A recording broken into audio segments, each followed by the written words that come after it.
Hi everyone, my name is Anita Sabidi from Jakarta, Indonesia. I live with type 1 diabetes since 1997 when I was 13 years old, so it's been 26 years with type 1 diabetes.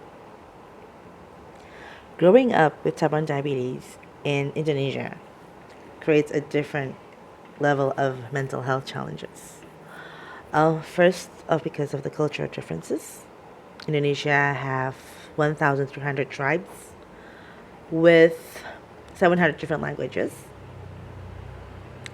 And in terms of geographical challenges, Indonesia consists of 17,000 islands with 38 provinces, which resulted lack of education in general, specifically lack of diabetes education and knowledge as well. I'm coming from a small tribe, namely Betawi. It's the indigenous tribe of Jakarta. We are lack of education.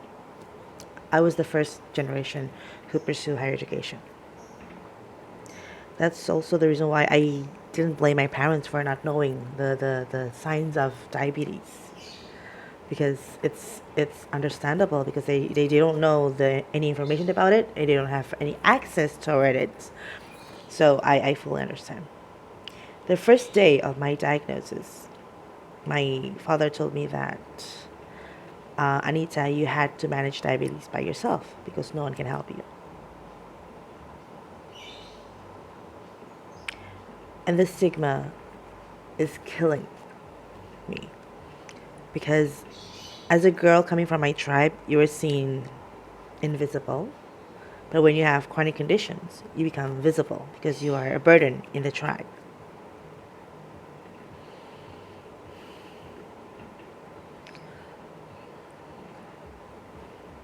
The hardest part is the loneliness because at that time, I haven't found my community yet. I feel lonely. I feel different. I feel alienated. I'm having a hard time looking for a reason for me to live. It's really hard surviving in that kind of condition because I have no one to go. I have no one to ask. I was lacking of support system. The only support that I had at that time is my father, but he was an offshore worker, so he spent like 2 weeks at home and 2 weeks on the sea, which means I was completely alone managing my diabetes. But things changed when I went to college and I met a friend, and he also had type 1 diabetes.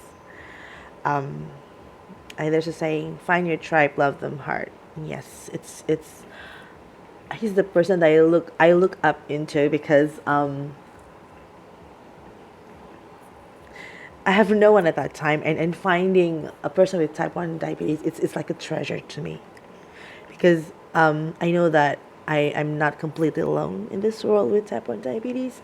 I have a friend that I can ask about it. I have someone that can hear any rant about me having type 1 diabetes. And that's treasure. So keep moving.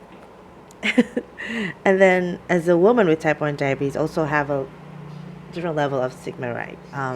As a woman with chronic conditions, people will see you as nothing. You do nothing. You're just a burden to your husband. And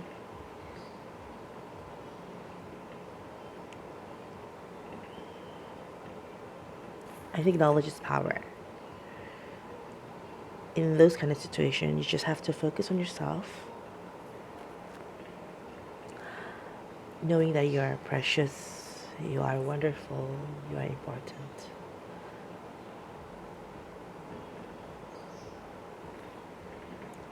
And you're just perfect.